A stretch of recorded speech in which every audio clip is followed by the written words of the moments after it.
I am bringing a child into this world in about 6 months, and I'm kind of concerned.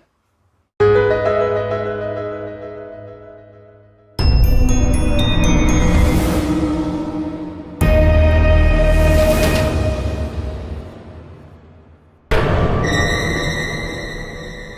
18-year-old at the center of the Timberview High School shooting is home with family, released on bond from the Tarrant County Jail. Timothy Simpkins left custody late this afternoon. So as soon as I got on the floor, I texted my mom, and you saw the text. Now, a Senate committee deadlocks on the nomination of Suffolk County DA Rachel Rollins to U.S. Attorney for Massachusetts. Our responsibility as a United States Senator is to ensure that we do not confirm pro-criminal activists into the office of United States Attorney. Is it radical to say our criminal justice system is severely broken? Well, 88 senators of this body said it was broken.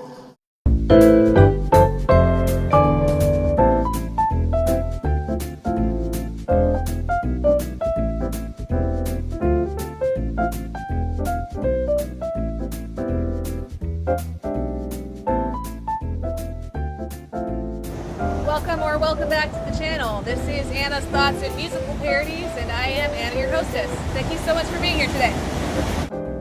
As I mentioned in my last couple videos, I recently found out in the last few months that I'm pregnant. I've also been relatively unable to work a regular job due to chronic pain that I experience that is caused by degenerative disc issues. So if you would like to support what I do here, there are several ways that you can do that on the merch and exclusive footage page of the website that will be linked in the description. I have original merchandise that I have designed in the merch store. You can become a Patreon supporter and get exclusive footage for just $3 a month. Or you can check out the other stuff that I sell from Blessed Camp Christian Boutique and in my Mercari shop. Thank you so much in advance to anyone who decides to support in that way. And let's get into today's video.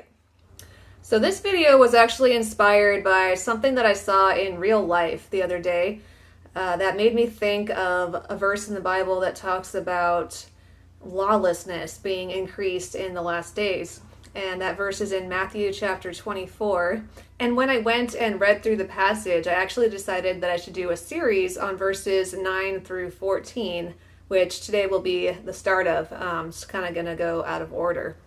Starting in verse 12, which says, "And because lawlessness will abound, the love of many will grow cold." But I basically started the conversation already on my Instagram page with verse 11 about false prophets and mentioned God is Gray, who I've mentioned on this channel a few times before, and this guy who I just found called G. Gazes, who likes to complain and talk badly about the stuff that he doesn't like in the Bible to his audience.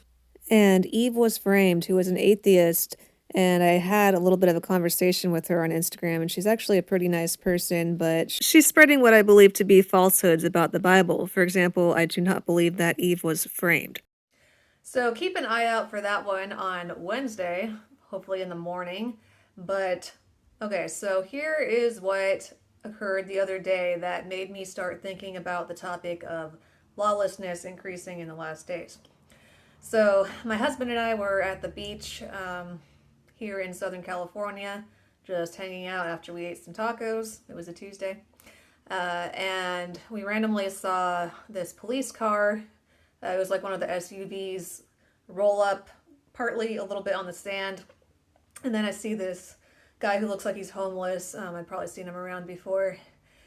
Start walking across the road, kind of looking over his shoulder at them. And then they try to start talking to him. Then that guy starts walking faster. And the issue that I saw was that they barely tried to even, they never ran after the guy at all. There was 2 police officers, both males. I feel like one could have tried to go behind the guy and one, like surround him. They could have ran a little bit, tried to, catch him, but they didn't. They just watched him run down into the ocean, and he went over some rocks and he like slipped and fell a little bit. He just like turned around and gave him the finger. And then my husband was like, thanks for your service. And they came up and said something. I don't remember what they said, but there was this other guy who we just had met and were talking to, and he was like, well, should we be concerned? And the police officers were like, oh no, he has a warrant, but you know, nothing worth chasing him over the rocks for. And we're like, okay. And I just heard them talking about how they were just going to take down his name, and that was basically it. So that seemed a little off. And then a little while later, when we were leaving in the car, we saw that guy cross the street again, right past us. And as we were going by, he threw a rock onto the sand, and it could have hit the car, it could have hurt us. Thankfully it didn't, but that made me all the more frustrated that the police didn't really even try to do their job, from what I could see. So yeah, that got my mind going about this whole topic of lawlessness increasing.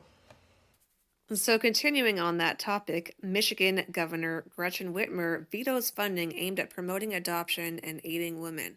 And this may not be against federal U.S. law, but it is against God's law that says, thou shalt not murder. Some of the provisions she cut included resources that would give funding to pregnancy resource centers, which provide much-needed help to pregnant women in need. And that's very true, because one of those helped me a lot when I first found out I was pregnant. And here is specifically what some of the money would have gone to. $1.5 million for pregnancy resource centers, like what we just mentioned, and $1 million for colleges and universities to help pregnant mothers and parents, provided the organizations do not promote abortion. This is pretty ironic to me because pro-choice activists are always screaming about how supposedly pro-life people only support children in the womb and are anti-women, but this pro-choice governor is actively taking away practical resources that would help women, actually overcome the obstacles and hurdles that they are facing, and actively encouraging them to kill their kids rather than helping them to effectively raise them. But in even more creepy and evil news, a Biden nominee said grossness is not a good objection to partial birth abortion. And this is Biden's nominee to lead global health development at the U.S. Agency for International Development. Atul Gawande said in 1998, lots of operations are gross: leg amputations, burn surgery, removal of facial tumors, etc., but that does not make them wrong. But he was comparing apples to oranges, because here is what actually happens in a partial birth abortion procedure. The preborn child is delivered alive in the breech position until the base of the skull appears. At that point, the abortionist cuts a hole at the base of the skull and uses a suction tool to remove the brain. The skull then collapses and the baby is fully delivered, dead. The Federal Partial Birth Abortion Ban Act prohibits the use of this brutal procedure. Thank God that this procedure is currently banned, but if Atul Gawande gets into the position that Biden wants him in, who knows, maybe it will change, and that is a horrifying thought. And would definitely be extreme moral lawlessness. Next up, I saw this tweet the other day from @BaileyC Podcast regarding coerced injections, and she says, religious exemption denied. Saw it coming, but reality really hit today. I have 7 days to supply additional info for them to reconsider, but they won't. This is unreal. Any lawyers out there want to help me sort out what to do? And it looks like she was a registered nurse.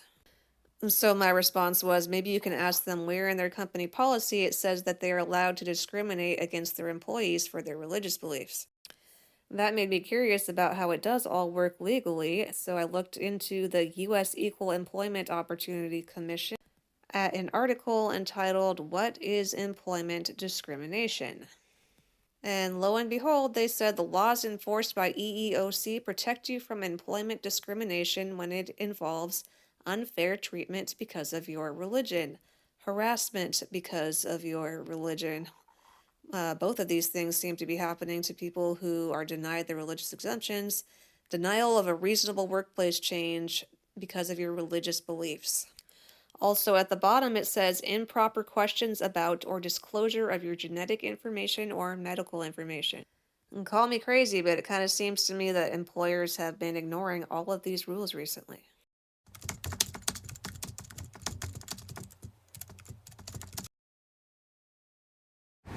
Thank you again so much for being here today. Since you liked the video enough to make it all the way to the end, don't forget to click the thumbs up and leave your thoughts in the comment section below. If you want to support what I do here, check out the link that will be in the description. And make sure that you're subscribed. Have a wonderful night, afternoon, morning, evening, whatever time zone you are in, and I will see you next time.